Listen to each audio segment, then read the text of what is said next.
You know, there's things from your childhood that you remember kind of vaguely, and then you get to be an adult and you don't think about it for years and years and years, and then you're like, oh my goodness, I totally remember that. This story brings back so many memories. We had a cartoon when I was a kid of Rikki-tikki-tavi. I don't know if anybody else has seen it. I would love to find it and check it out. I'm sure, yeah, it's just, I don't even know where it was from or who made it or anything, but it was basically this story, and they actually did a very good job of staying true to the story overall and how it was written. But anyway, I love this story. Actually, I'd forgotten it was in the Jungle Book until I got to it here. So very nice surprise here to find this chapter and get to dive into it with you. It's a lot of fun voices. So yeah, let's get into it. Without further ado, I give you the next chapter of the Jungle Book. Chapter 9. Rikki-tikki-tavi.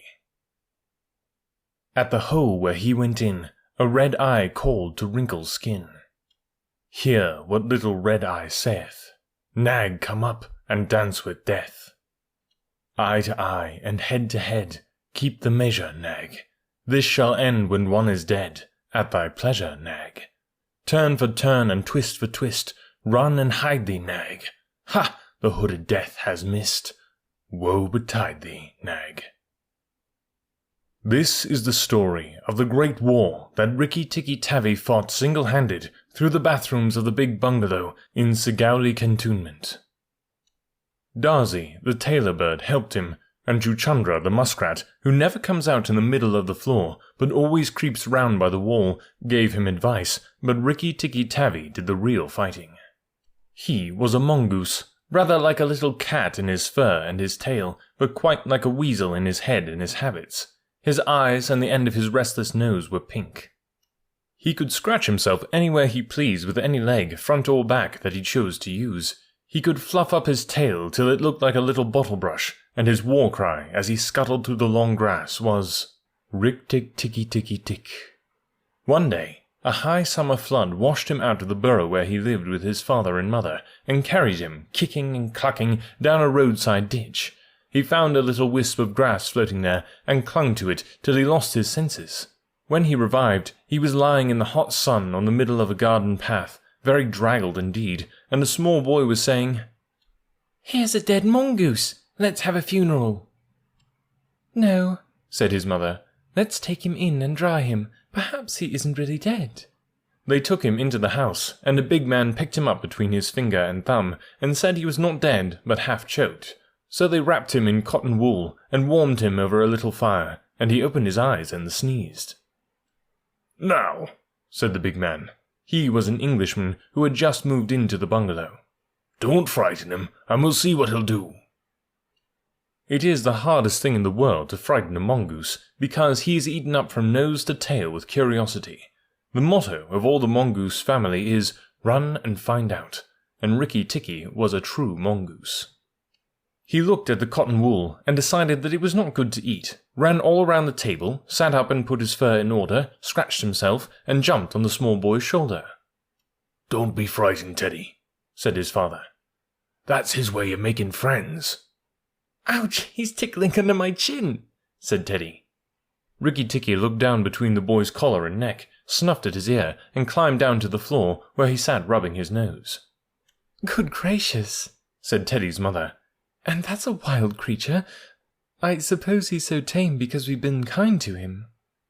"All mongooses are like that," said her husband. "If Teddy doesn't pick him up by the tail, or try to put him in a cage, he'll run in and out of the house all day long. Let's give him something to eat." They gave him a little piece of raw meat. Rikki-tikki liked it immensely, and when it was finished, he went out into the veranda and sat in the sunshine and fluffed up his fur and made it dry to the roots. Then he felt better. "There are more things to find out about in this house," he said to himself, "than all my family could find out in all their lives. I shall certainly stay and find out." He spent all that day roaming over the house. He nearly drowned himself in the bathtubs, put his nose into the ink on a writing table, and burned it on the end of the big man's cigar, for he climbed up in the big man's lap to see how writing was done. At nightfall, he ran into Teddy's nursery to watch how kerosene lamps were lighted, and when Teddy went to bed, Rikki-tikki climbed up too. But he was a restless companion, because he had to get up and attend to every noise all through the night, and find out what made it. Teddy's mother and father came in the last thing to look at their boy, and Rikki-tikki was awake on the pillow. "I don't like that," said Teddy's mother. "He may bite the child." "He'll do no such thing," said the father. "Teddy's safer with that little beast than if he had a bloodhound to watch him, if a snake came into the nursery now." But Teddy's mother wouldn't think of anything so awful. Early in the morning, Rikki-tikki came to early breakfast in the veranda, riding on Teddy's shoulder, and they gave him banana and some boiled egg.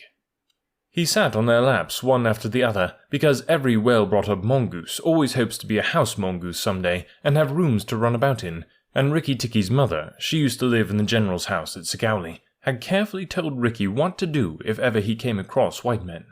Then Rikki-tikki went out into the garden to see what was to be seen. It was a large garden, only half cultivated, with bushes, as big as summer houses, of Marshall Neal roses, lime and orange trees, clumps of bamboos, and thickets of high grass. Rikki-tikki licked his lips. "This is a splendid hunting ground," he said, and his tail grew bottle-brushy at the thought of it, and he scuttled up and down the garden, snuffing here and there, till he heard very sorrowful voices in a thorn bush. It was Darzee, the tailor bird, and his wife. They had made a beautiful nest by pulling 2 big leaves together and stitching them up the edges with fibers, and had filled the hollow with cotton and downy fluff. The nest swayed to and fro as they sat on the rim and cried. "What is the matter?" asked Rikki-tikki. "We're very miserable," said Darzee. "One of our babies fell out of the nest yesterday, and Nag ate him." "Humph," said Rikki-tikki. "That is very sad, but I'm a stranger here. Who is Nag?" Darzee and his wife only cowered down in the nest without answering, for from the thick grass at the foot of the bush there came a low hiss. A horrid cold sound that made Rikki-tikki jump back 2 clear feet. Then, inch by inch, out of the grass rose up the head and spread the hood of Nag, the big black cobra. And he was 5 feet long from tongue to tail. When he had lifted 1/3 of himself clear of the ground, he stayed balancing to and fro, exactly as a dandelion tuft balances in the wind, and he looked at Rikki-tikki with the wicked snake's eyes that never change their expression, whatever the snake may be thinking of. "Who is Nag?" said he. "I am Nag. The great god Brahm put his mark upon all our people. When the first cobra spread his hood to keep the son of Brahm as he slept. Look and be afraid." He spread out his hood more than ever, and Rikki-tikki saw the spectacle mark on the back of it that looked exactly like the eye part of a hook and eye fastening. He was afraid for the minute, but it is impossible for a mongoose to stay frightened for any length of time, and though Rikki-tikki had never met a live cobra before, his mother had fed him on dead ones, and he knew that all a grown mongoose's business in life was to fight and eat snakes. Nag knew that too, and at the bottom of his cold heart, he was afraid. "Well," said Rikki-tikki, and his tail began to fluff up again. "Marks or no marks, do you think it is right for you to eat fledglings out of a nest?" Nag was thinking to himself and watching the least little movement in the grass behind Rikki-tikki. He knew that mongooses in the garden meant death sooner or later for him and his family, but he wanted to get Rikki-tikki off his guard. So he dropped his head a little and put it on one side. "Let us talk," he said. "You eat eggs. Why should I not eat birds?" "Behind you! Look behind you!" sang Darzee. Rikki-tikki knew better than to waste time in staring. He jumped up in the air as high as he could go, and just under him whizzed by the head of Nagaina, Nag's wicked wife. She had crept up behind him as he was talking, to make an end of him. He heard her savage hiss as the stroke missed. He came down almost across her back, and if he had been an old mongoose, he would have known that then was the time to break her back with one bite. But he was afraid of the terrible lashing return stroke of the cobra. He bit indeed, but did not bite long enough, and he jumped clear of the whisking tail, leaving Nagaina torn and angry. "Wicked, wicked Darzee," said Nag, lashing up as high as he could reach toward the nest in the thorn bush. But Darzee had built it out of reach of the snakes, and it only swayed to and fro. Rikki-tikki felt his eyes growing red and hot. When a mongoose's eyes grow red, he is angry. And he sat back on his tail and hind legs like a little kangaroo, and looked all around him and chattered with rage. But Nag and Nagaina had disappeared into the grass. When a snake misses its stroke, it never says anything or gives any sign of what it meant to do next. Rikki-tikki did not care to follow them, for he did not feel sure that he could manage 2 snakes at once. So he trotted off to the gravel path near the house and sat down to think. It was a serious matter for him. If you read the old books of natural history, you will find they say that when the mongoose fights the snake and happens to get bitten, he runs off and eats some herbs that cure him. That is not true. The victory is only a matter of quickness of eye and quickness of foot. Snakes blow against mongooses jump, and as no eye can follow the motion of a snake's head when it strikes, this makes things much more wonderful than any magic herb. Rikki-tikki knew he was a young mongoose, and it made him all the more pleased to think that he had managed to escape a blow from behind. It gave him confidence in himself, and when Teddy came running down the path, Rikki-tikki was ready to be petted. But just as Teddy was stooping, something wriggled a little in the dust, and a tiny voice said, "Be careful, I am death." It was Karate, the dusty brown snakeling that lies for choice on the dusty earth, and his bite is as dangerous as the cobra's. But he is so small that nobody thinks of him, and so he does the more harm to people. Rikki-tikki's eyes grew red again, and he danced up to Karate with a peculiar rocking, swaying motion that he had inherited from his family. It looks very funny, but it is so perfectly balanced a gait that you can fly off from it at any angle you please, and in dealing with snakes, this is an advantage. If Rikki-tikki had only known, he was doing a much more dangerous thing than fighting Nag, for Karate is so small and can turn so quickly that unless Rikki bit him close to the back of the head, he would get the return stroke in his eye or his lip. But Rikki did not know. His eyes were all red, and he rocked back and forth, looking for a good place to hold. Karate struck out. Rikki jumped sideways and tried to run in, but the wicked little dusty grey head lashed within a fraction of his shoulder, and he had to jump over the body, and the head followed his heels close. Teddy shouted to the house, "Oh, look here! A mongoose is killing a snake!" And Rikki-tikki heard a scream from Teddy's mother. His father ran out with a stick, but by the time he came up, Karate had lunged out once too far, and Rikki-tikki had sprung, jumped on the snake's back, dropped his head far between his forelegs, bitten as high up the back as he could get hold, and rolled away. That bite paralyzed Karate, and Rikki-tikki was just going to eat him up from the tail, after the custom of his family at dinner, when he remembered that a full meal makes a slow mongoose, and if he wanted all his strength and quickness ready, he must keep himself thin. He went away for a dust bath under the castor oil bushes, while Teddy's father beat the dead Karate. "What's the use of that?" thought Rikki-tikki. "I have settled it all." And then Teddy's mother picked him up from the dust and hugged him, crying that he had saved Teddy from death, and Teddy's father said that he was a providence, and Teddy looked on with big scared eyes. Rikki-tikki was rather amused at all the fuss, which, of course, he did not understand. Teddy's mother might just as well have petted Teddy for playing in the dust. Rikki was thoroughly enjoying himself. That night at dinner, walking to and fro among the wine glasses on the table, he might have stuffed himself 3 times over with nice things, but he remembered Nag and Nagaina.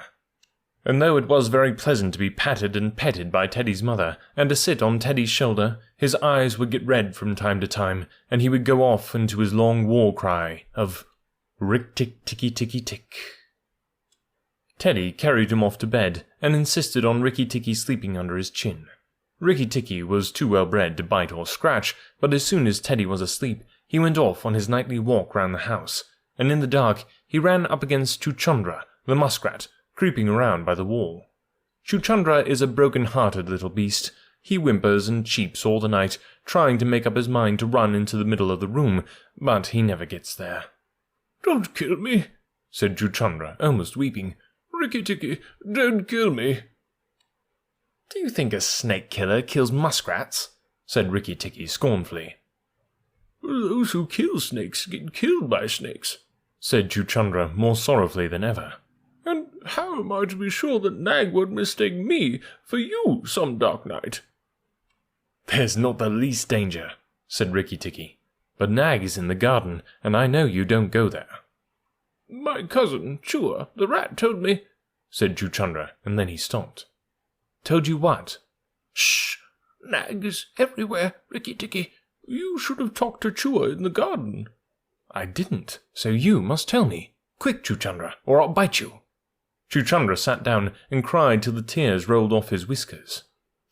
I am a very poor man, he sobbed. I never had spirit enough to run out into the middle of the room. Shh! I mustn't tell you anything. Can't you hear, Rikki-tikki? Rikki-tikki listened. The house was as still, but he thought he could just catch the faintest scratch in the world, a noise as faint as that of a wasp walking on a window pane, the dry scratch of a snake's scales on brickwork. That's Nag, or Nagaina, he said to himself, and he's crawling into the bathroom sluice. You're right, Chuchundra, I should have talked to Chua. He stole off to Teddy's bathroom, but there was nothing there, and then to Teddy's mother's bathroom. At the bottom of the smooth plaster wall there was a brick pulled out to make a sluice for the bath water, and as Rikki-tikki stole in by the masonry curb where the bath is put, he heard Nag and Nagaina whispering together outside in the moonlight. When the house is emptied of people, said Nagaina to her husband, he will have to go away, and then the garden will be our own again.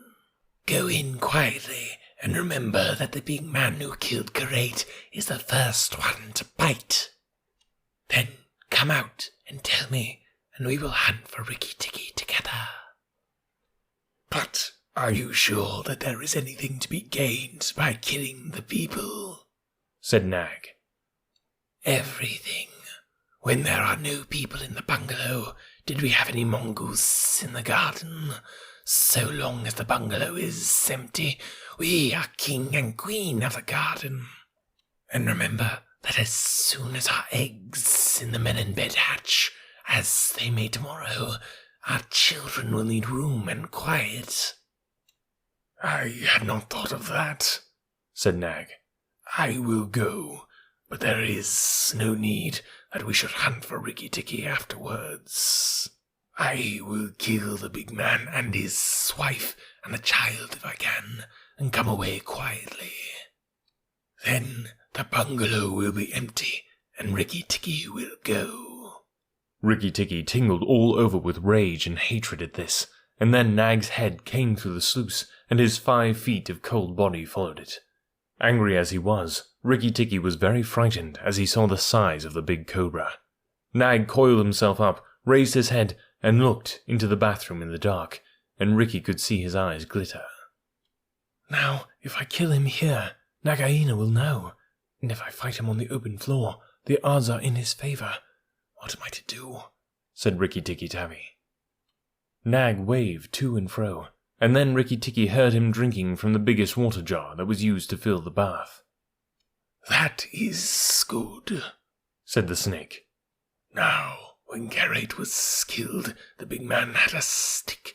He may have that stick still, but when he comes in to bathe in the morning, he will not have a stick. I shall wait here till he comes. Nagaina, do you hear me? I shall wait here in the cool till daytime. There was no answer from outside, so Rikki-tikki knew Nagaina had gone away.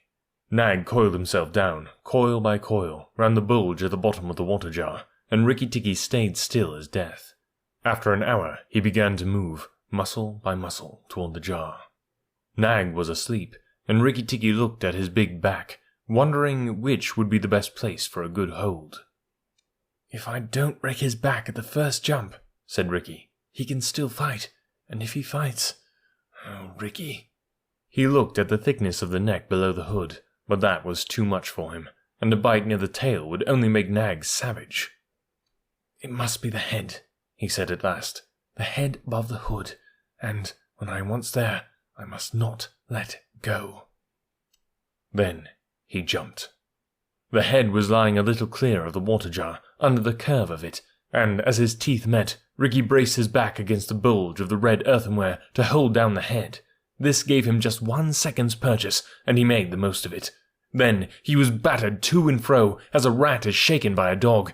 To and fro on the floor, up and down, and around in great circles, but his eyes were red, and he held on as the body cart-whipped over the floor, upsetting the tin dipper and the soap dish and the flesh brush, and banged against the tin side of the bath. As he held, he closed his jaws tighter and tighter, for he made sure he would be banged to death, and, for the honour of his family, he preferred to be found with his teeth locked. He was dizzy, aching, and felt shaken to pieces when something went off like a thunderclap just behind him. A hot wind knocked him senseless, and red fire singed his fur. The big man had been awakened by the noise, and had fired both barrels of a shotgun into Nag just behind the hood. Rikki-tikki held on with his eyes shut, for now he was quite sure he was dead. But the head did not move, and the big man picked him up and said, "It's the mongoose again, Alice. The little chap has saved our lives now." Then Teddy's mother came in with a very white face, and saw what was left of Nag, and Rikki-tikki dragged himself to Teddy's bedroom and spent half the rest of the night shaking himself tenderly to find out whether he was really broken into 40 pieces, as he fancied. When morning came, he was very stiff, but well pleased with his doings. "Now I have Nagaina to settle with, and she will be worse than 5 nags, and there's no knowing when the eggs she spoke of will hatch. Goodness, I must go and see Darzee," he said.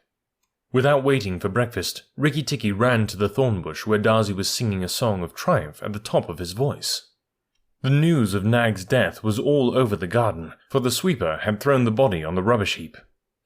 "Oh, you stupid tuft of feathers," said Rikki-tikki angrily. "Is this the time to sing?" "Nag is dead, is dead, is dead," sang Darzee. "The valiant Rikki-tikki caught him by the head and held fast. The big man brought his bang stick, and Nag fell in 2 pieces. He will never eat my babies again." "All that's true enough, but where's Nagaina?" said Rikki-tikki, looking carefully round him. "Nagaina came to the bathroom sluice and called for Nag," Darzee went on, "and Nag came out on the end of a stick. The sweeper picked him up on the end of a stick and threw him upon the rubbish heap. Let us sing about the red-eyed Rikki-tikki." And Darzee filled his throat and sang.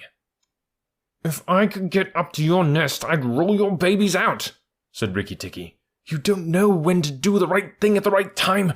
You're safe enough in your nest there, but it's war for me down here. Stop singing a minute, Darzee." "For the great, beautiful Rikki-tikki's sake, I will stop," said Darzee. "What is it, O killer of terrible Nag?" "Where is Nagaina for the 3rd time?" "On the rubbish heap by the stables, mourning for Nag. Great is Rikki-tikki with the white teeth." "Bother my white teeth! Have you heard where she keeps her eggs?" "In the melon bed, on the end nearest the wall, where the sun strikes nearly all day. She hid them there weeks ago." "And you never thought it worthwhile to tell me? The end nearest the wall, you said?" "Rikki-tikki, you're not going to eat her eggs?" "Not exactly, no. Darzee, if you have a grain of sense, you will fly off to the stables and pretend that your wing is broken, and let Nagaina chase you away to this bush. I must get to the melon bed, and if I went there now, she'd see me."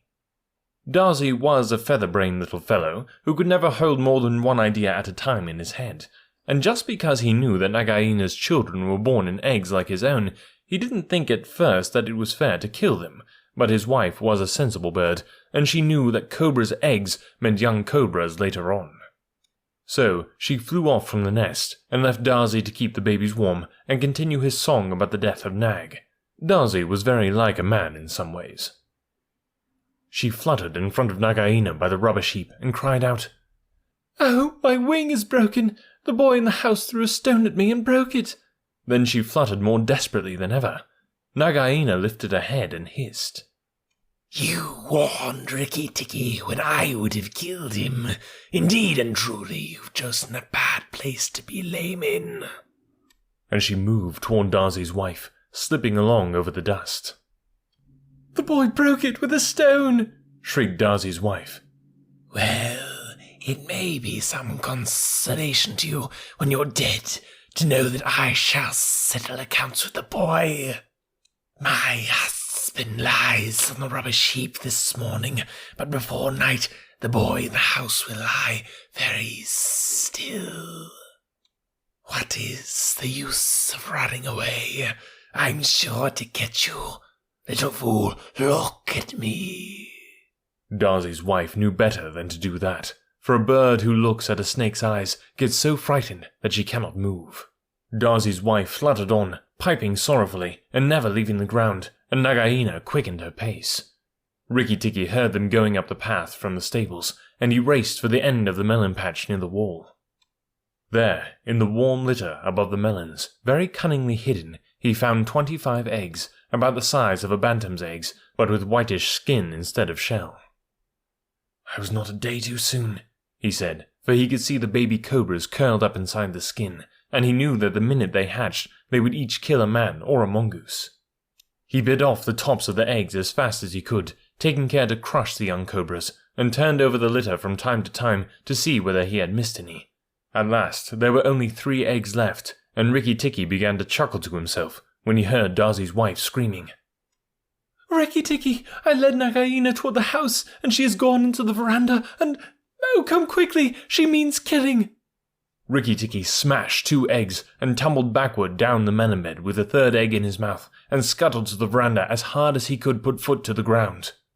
Teddy and his mother and father were there at early breakfast, but Rikki-tikki saw that they were not eating anything. They sat stone still, and their faces were white.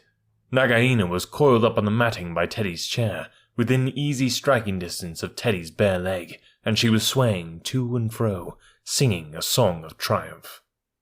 "Son of the big man that killed Nag," she hissed. "Stay still. I am not ready yet. Wait a little. Keep very still, all you 3. If you move, I strike, and if you do not move, I strike. Oh, foolish people who killed my Nag." Teddy's eyes were fixed on his father, and all his father could do was to whisper, "Sit still, Teddy. You mustn't move. Teddy, keep still." Then Rikki-tikki came up and cried, "Turn round, Nagaina! Turn and fight!" "All in good time," said she without moving her eyes. "I will settle my account with you presently. Look at your friends, Rikki-tikki. They are still and white. They are afraid. They dare not move, and if you come a step nearer, I strike." "Look at your eggs," said Rikki-tikki, "in the melon bed near the wall. Go and look, Nagaina." The big snake half turned around and saw the egg on the veranda. "Ah, give it to me," she said. Rikki-tikki put his paws, one on each side of the egg, and his eyes were blood red. "What price for a snake's egg? For a young cobra? For a young king cobra? For the last, the very last of the brood. The ants are eating all the others down by the melon bed." Nagaina spun clear round, forgetting everything for the sake of the one egg. Rikki-tikki saw Teddy's father shoot out a big hand, catch Teddy by the shoulder, and drag him across the little table with the teacups, safe and out of reach of Nagaina. "Tricked, tricked, tricked, Rick-tick-tick," chuckled Rikki-tikki. "The boy is safe, and it was I that caught Nag by the hood last night in the bathroom." Then he began to jump up and down, all 4 feet together, his head close to the floor. He threw me to and fro, but he could not shake me off. He was dead before the big man blew him in 2. I did it. Rikki-tikki-tick-tick. Come then, Nagaina. Come and fight with me. You shall not be a widow long. Nagaina saw that she had lost her chance of killing Teddy, and the egg lay between Rikki-tikki's paws. "Give me the egg, Rikki-tikki. Give me the last of my eggs, and I will go away and never come back," she said, lowering her hood. "Yes, you will go away, and you will never come back, for you will go to the rubbish heap with Nag. Fight, widow. The big man has gone for his gun. Fight!" Rikki-tikki was bounding all round Nagaina, keeping just out of reach of her stroke, his little eyes like hot coals. Nagaina gathered herself together and flung out at him. Rikki-tikki jumped up and backward. Again and again and again she struck, and each time her head came with a whack on the matting of the veranda, and she gathered herself together like a watch spring. Then Rikki-tikki danced in a circle to get behind her, and Nagaina spun round to keep her head to his head, so that the rustle of her tail on the matting sounded like dry leaves blown along by the wind. He had forgotten the egg. It still lay on the veranda, and Nagaina came nearer and nearer to it, till at last, while Rikki-tikki was drawing breath, she caught it in her mouth, turned to the veranda steps, and flew like an arrow down the path, with Rikki-tikki behind her. When the cobra runs for her life, she goes like a whiplash flicked across a horse's neck. Rikki-tikki knew that he must catch her, or all the trouble would begin again. She headed straight for the long grass by the thorn bush, and as he was running, Rikki-tikki heard Darzee still singing his foolish little song of triumph. But Darzee's wife was wiser. She flew off her nest as Nagaina came along, and flapped her wings about Nagaina's head. If Darzee had helped, they might have turned her, but Nagaina only lowered her hood and went on. Still, the instant's delay brought Rikki-tikki up to her, and as she plunged into the rat hole where she and Nag used to live, his little white teeth were clinched on her tail, and he went down with her. And very few mongooses, however wise and old they may be, care to follow a cobra into its hole. It was dark in the hole, and Rikki-tikki never knew when it might open out and give Nagaina room to turn and strike him. He held on savagely, and stuck out his feet to act as brakes on the dark slope of the hot, moist earth. Then the grass by the mouth of the hole stopped waving, and Darzee said, "It's all over with Rikki-tikki. We must sing his death song. Valiant Rikki-tikki is dead, for Nagaina will surely kill him underground." So he sang a very mournful song that he made up on the spur of the minute, and just as he got to the most touching part, the grass quivered again, and Rikki-tikki, covered with dirt, dragged himself out of the hole leg by leg, licking his whiskers. Darzee stopped with a little shout. Rikki-tikki shook some of the dust out of his fur and sneezed. "It is all over," he said. "The widow will never come out again." And the red ants that lived between the grass stems heard him, and began to troop down one after another to see if he had spoken the truth. Rikki-tikki curled himself up in the grass and slept where he was, slept and slept till it was late in the afternoon, for he had done a hard day's work. "Now," he said when he awoke, "I will go back to the house. Tell the coppersmith, Darzee, and he will tell the garden that Nagaina is dead." The coppersmith is a bird who makes a noise exactly like the beating of a little hammer on a copper pot, and the reason he is always making it is because he is the town crier to every Indian garden, and tells all the news to everybody who cares to listen. As Rikki-tikki went up the path, he heard his attention notes like a tiny dinner gong, and then the steady ding-dong-tock, Nag is dead, dong, Nagaina is dead, ding-dong-tock. That set all the birds in the garden singing, and the frogs croaking, for Nag and Nagaina used to eat frogs as well as little birds. When Rikki got to the house, Teddy and Teddy's mother, she looked very white still, for she had been fainting, and Teddy's father came out and almost cried over him, and that night he ate all that was given him till he could eat no more, and went to bed on Teddy's shoulder, where Teddy's mother saw him when she came to look late at night. "He saved our lives, and Teddy's life," she said to her husband. "Just think, he saved all our lives."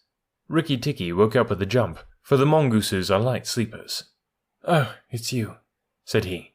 "What are you bothering about? All the cobras are dead, and if they weren't, I'm here." Rikki-tikki had a right to be proud of himself, but he did not grow too proud, and he kept that garden as a mongoose should keep it, with tooth and jump and spring and bite, till never a cobra dared show its head inside the walls. Chapter 10. Darzee's Chant. Sung in honor of Rikki-tikki-tavi. Singer and tailor am I, doubled the joys that I know, proud of my lilt to the sky, proud of the house that I sew. Over and under, so weave I my music, so weave I the house that I sew. Sing to your fledglings again, mother, oh lift up your head, evil that plagued us is slain, death in the garden lies dead. Terror that hid in the roses is impotent, flung on the dunghill and dead. Who has delivered us? Who? Tell me his nest and his name. Rikki, the valiant and true. Tikki, the eyeballs of flame. Rikki-tikki-tikki, the ivory-fanged, the hunter with eyeballs of flame. Give him the thanks of the birds, bowing with tail feathers spread. Praise him with nightingale words. Nay, I will praise him instead. Here, I will sing you the praises of the bottle-tailed Rikki with eyeballs of red. Here Rikki interrupted, and the rest of the song is lost. like I said, just brings back so many good memories. Really love that story. Hope you guys enjoyed it.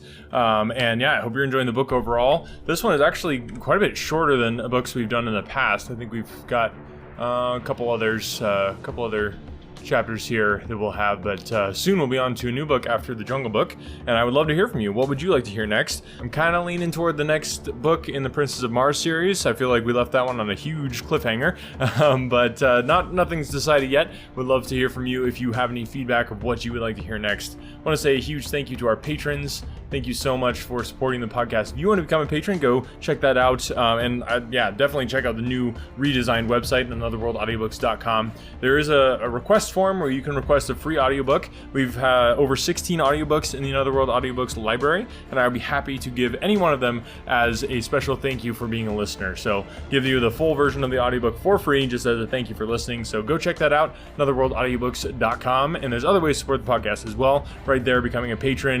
We got some awesome merch. Make sure to check that out. The biggest thing that you can do for the podcast is just tell other people about it. If you can help me spread the word just by telling your friends, other podcast listeners, share it on social media. Those are all free ways to help support the podcast, because that's really the only way that people hear about it, is if you help me tell other people. Well, I'm telling people, and then I need your help telling other people as well. So anyway, thanks guys for listening, and we will catch you next week.